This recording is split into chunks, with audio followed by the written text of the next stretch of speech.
तमाम अखबारों को इतने शानदार तरीके से समेटने के लिए, और लगातार हमारी नजर बनी रहेगी। और अब बात करेंगे जाबाजों को सलाम की।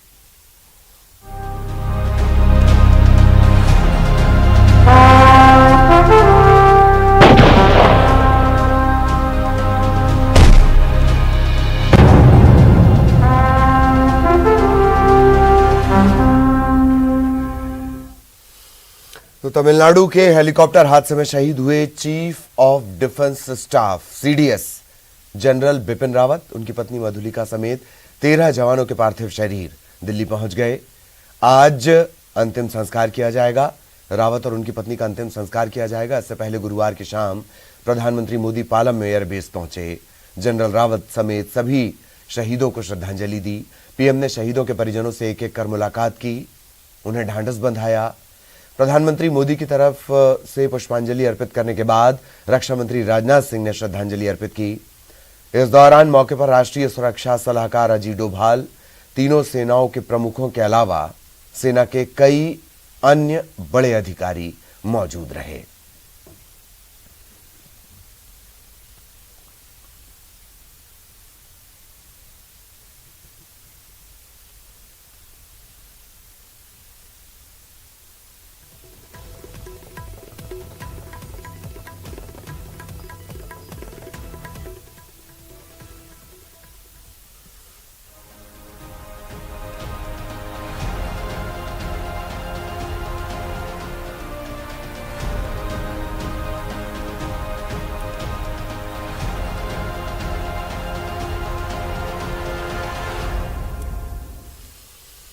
और सीडीएस जनरल बिपिन रावत के पीएसओ नायक जितेंद्र कुमार के पैतृक गांव सीहोर के धमांदा में उनके अंतिम संस्कार की सभी तैयारियां पूरी कर ली गई हैं।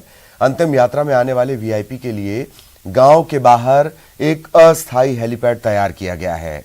जितेंद्र कुमार की पार्थिव देह के गृहग्राम धामंदा में पहुंचने में देरी की वजह दरअसल उनकी पहचान है। पहचान की समस्या आ रही है। गुरुवार को सेना की मेडिकल कोर की टीम पहुंची। जितेंद्र के माता और पिता के सैंपल लिए गए।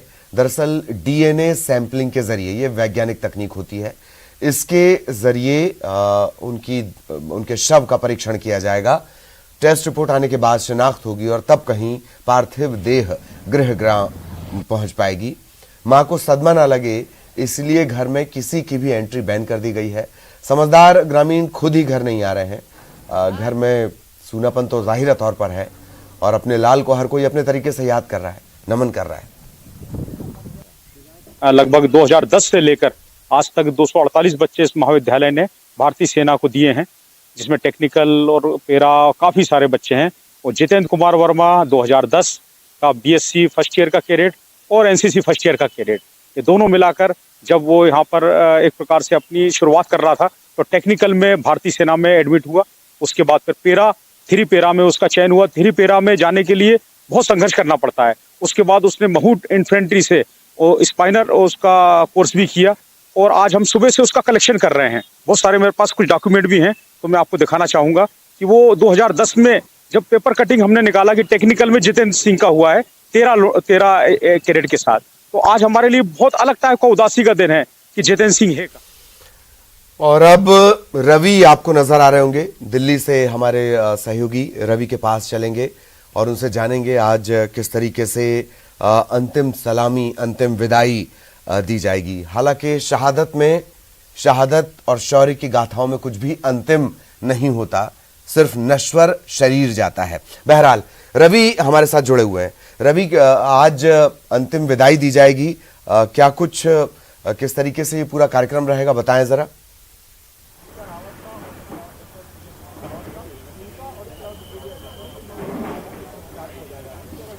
चलिए हम रवि से संपर्क करने की कोशिश करेंगे फिर से। और आज अंतिम विदाई दी जानी है जनरल बिपिन रावत, उनकी पत्नी मधुलिका। 3 चूंकि शवों की स्थिति खराब थी और यही वजह है कि 3 लोगों की ही शिनाख्त हो पाई है। बाकी के जो शहीद हैं उनकी शिनाख्त भी जल्द से जल्द होगी और फिर उनके गृहग्राम, उनके शहर, उनकी जन्मभूमि, उनकी पार्थिव देह भेजी जाएगी। जनरल बिपिन रावत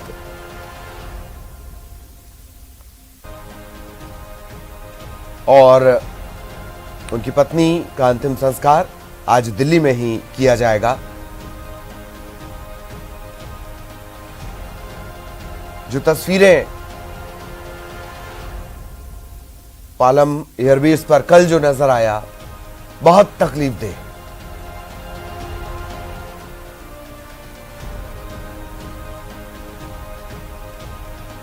ब्रिगेडियर लिद्दर की बेटी ने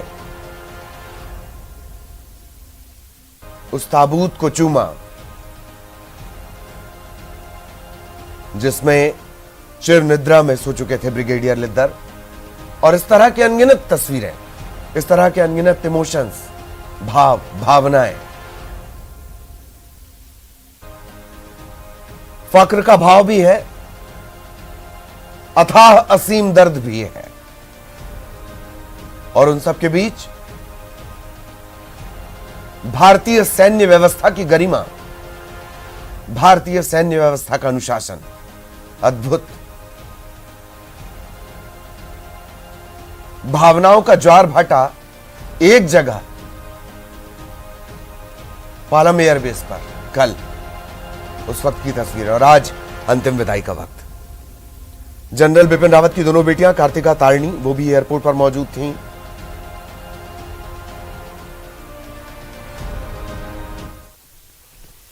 कुछ और खबरों का रुख करेंगे। मुख्यमंत्री शिवराज सिंह चौहान आज सागर के दौरे पर रहेंगे। सीएम 1 बजे सागर पहुंचेंगे, स्मार्ट सिटी के कार्यों की समीक्षा करेंगे। इसके अलावा तालाब के जीर्णोद्धार कार्य का भी निरीक्षण करेंगे। वहीं पीटीसी ग्राउंड में जनसभा को संबोधित करेंगे।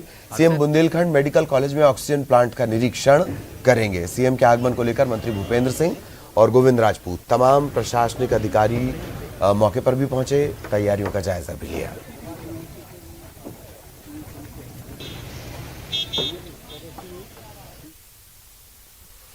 और आज ग्वालियर के दौरे पर रहेंगे ज्योतिरादित्य सिंधिया। जल सम्मेलन और जिला प्रशिक्षण कार्यक्रम में वो शामिल होंगे। शाम को उनके जनसंपर्क का कार्यक्रम रहेगा। ग्वालियर द्वारा सुबह 10:30 बजे जल सम्मेलन होना है, दोपहर 12:30 बजे जिला प्रशिक्षण कार्यक्रम होना है और शाम 4:30 बजे जनसंपर्क का उनका कार्यक्रम है।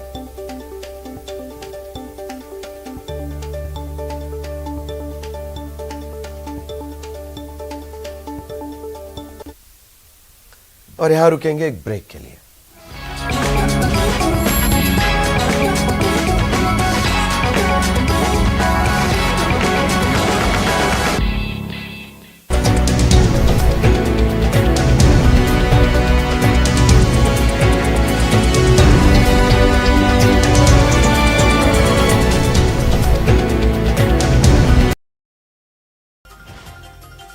जबलपुर में एक स्कूल में 2 छात्र एक दूसरे के खून के प्यासे। मारपीट के बाद एक छात्र ने दूसरे पर चाकू से किया हमला। जबलपुर में खाद की किल्लत से बढ़ी किसानों की परेशानी। खाद नहीं मिलने पर किसानों का हंगामा, कालाबाजारी के लगाए आरोप। विदिशा में किसानों का चक्का जाम, धान का उचित मूल्य नहीं मिलने से नाराज, जाम के दौरान फंसी एम्बुलेंस। राजगढ़ में आतिशबाजी के दौरान धमाका, विस्फोट में कई लोग जख्मी। आतिशबाजी के दौरान बैटरी में धमाका होने से हादसा। ग्वालियर में भाई ने सगे भाई और बहन को मारी गोली, मकान के हिस्से को लेकर हुआ विवाद, गोली मारकर आरोपी फरार। क्राइम ब्रांच की टीम ने ठगी के 3 आरोपियों को किया गिरफ्तार। दिल्ली के दिलशाद गार्डन से किया गिरफ्तार, 150 से ज्यादा लोगों को बनाया शिकार। छत्तीसगढ़ में चिटफंड कंपनी पर लगातार कस रहा शिकंजा, बीएन गोल्ड चिटफंड कंपनी का डायरेक्टर अनिल शर्मा बिलासपुर से गिरफ्तार। दुर्ग में नाबालिगों से चोरी कराने वाले गिरोह पर कसा शिकंजा, 5 सदस्य गिरफ्तार। कोरबा के कटघोरा में एटीएम पर चोरों का धावा, पैसे निकालने की कोशिश, वारदात सीसीटीवी में कैद। जशपुर में रिटायर्ड हेडमास्टर के खाते से 5,70,000 का गबन, परिजनों ने धोखे से चेक साइन करवाने का लगाया आरोप। आरोपी मनोज गुप्ता पर मामला दर्ज। कांकेर में अस्पताल परिसर में घुसकर डॉक्टर के साथ मारपीट, नाराज डॉक्टर्स ने निकाली रैली। दंतेवाड़ा में 74 जवानों की शहादत में शामिल नक्सल दंपत्ति ने किया समर्पण, 10 लाख का इनामी नहीं है नक्सल दंपत्ति। कई बड़ी घटनाओं में पुलिस कर रही थी तलाश। ग्वालियर के जिवाजी विश्वविद्यालय में छात्र का हंगामा, 6 महीने से मार्कशीट न मिलने पर प्रशासनिक भवन के छज्जे पर चढ़ा। गरियाबंद में पिता बना परिवार के जान का दुश्मन, 4 साल के बेटे की कुल्हाड़ी से हत्या, बाकी लोगों ने कमरे में बंद होकर बचाई जान। धमतरी में अवैध रेत परिवहन करते 14 वाहन पकड़ाए, हर वाहन से वसूला गया 30,000 रुपए जुर्माना। धमतरी में लाखों रुपए के मोबाइल चोरी के आरोप में एक नाबालिग सहित 2 गिरफ्तार, शटर तोड़कर ले उड़े थे 30 मोबाइल समेत अन्य सामान। जबलपुर में एक स्कूल में 2 छात्र एक दूसरे के खून के प्यासे, मारपीट के बाद एक छात्र ने दूसरे पर चाकू से किया हमला। जबलपुर में खाद की किल्लत से बढ़ी किसानों की परेशानी, खाद नहीं मिलने पर किसानों का हंगामा, कालाबाजारी के लगाए आरोप। विदिशा में किसानों का चक्का जाम, धान का उचित मूल्य नहीं मिलने से नाराज, जाम के दौरान फंसी एम्बुलेंस।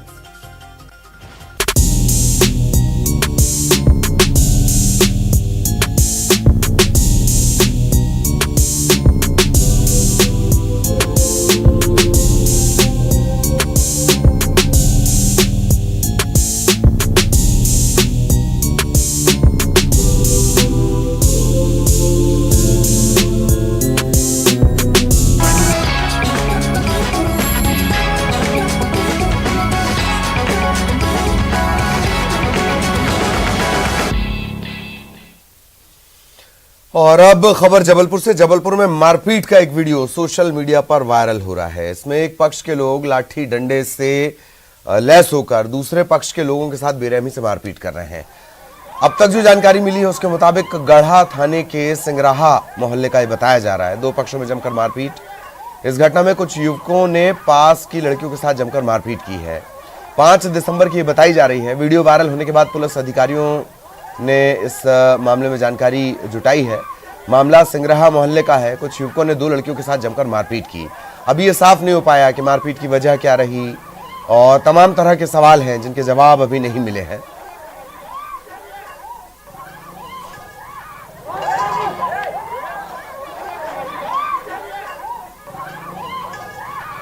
इसमें 2 महिलाओं के साथ में 2-3 लड़कों ने मारपीट की है। इसमें जो प्रार्थिया है जिसने रिपोर्ट लिखवाई है उसका नाम सोनम सिंगराहा है, सिंगराहा मोहल्ले की रहने वाली है, गढ़ा की, है ना। उसने आरोप लगाया है कि प्रिंस श्रीवास्तव, मोनू विश्वकर्मा, बबलू श्रीवास्तव और शिब्बू दाहिया ने उसके साथ में मारापीटी की है। इस संबंध में अभी विवेचना जारी। दमोह पुलिस को हथियारों के जखीरे के साथ 12 अपराधियों को पकड़ने में कामयाबी मिली है। जिले में चाकूबाजी की घटना को लेकर पकड़े गए बदमाश लोकेंद्र से पूछताछ में उसके अन्य 11 साथी गिरफ्तार कर लिए गए। इनके यहाँ छापे की कार्रवाई हुई है। भारी मात्रा में हथियार और हथियार बनाने वाला सामान भी मिला है। 4 पिस्टल, 12 देसी कट्टे, 2 चाकू, 3 तलवार ये बरामद की गई है। इन 12 व्यक्तियों के पास से और उनके घर से मेमोरेंडम पर जो है हमने 4 पिस्टल, 12 कट्टे, 2 खटकेदार चाकू, 3 तलवारें और भूरा विश्वकर्मा के यहाँ से जो अवैध सामग्री, जो हथियार बनाने की जो है वो सामग्री विधिवत जब्त की गई। इस प्रकार इस प्रकरण में जो है भारी मात्रा में हथियार स्थानीय पुलिस, कोतवाली पुलिस के द्वारा जो है बरामद किए गए और 12 आरोपियों को गिरफ्तार किया।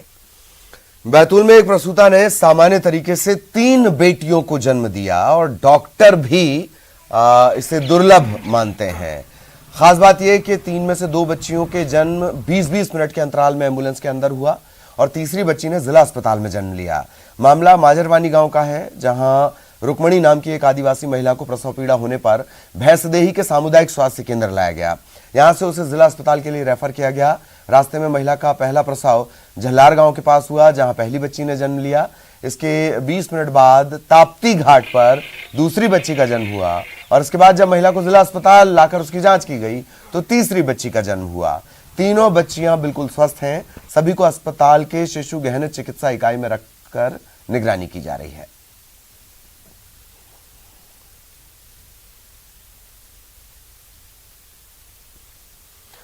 भोपाल से बड़ी खबर। भोपाल और इंदौर में कमिश्नर सिस्टम लागू हो चुका है। कल ही इसका नोटिफिकेशन भी जारी हो गया था। कल औपचारिकताएं हो गई थी और पुलिस कमिश्नरों की आज पोस्टिंग हो सकती है। आज पदस्थापना के आदेश जारी हो सकते हैं और क्या कुछ नाम हो सकते हैं। शुरुआत में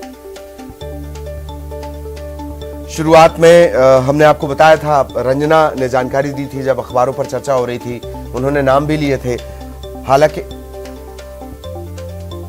कमिश्नर प्रणाली आखिरकार लागू हो गई तकरीबन 40 साल लंबे इंतजार के बाद, मतलब कोशिशों के बाद, और अब वो नाम भी सामने आ जाएंगे।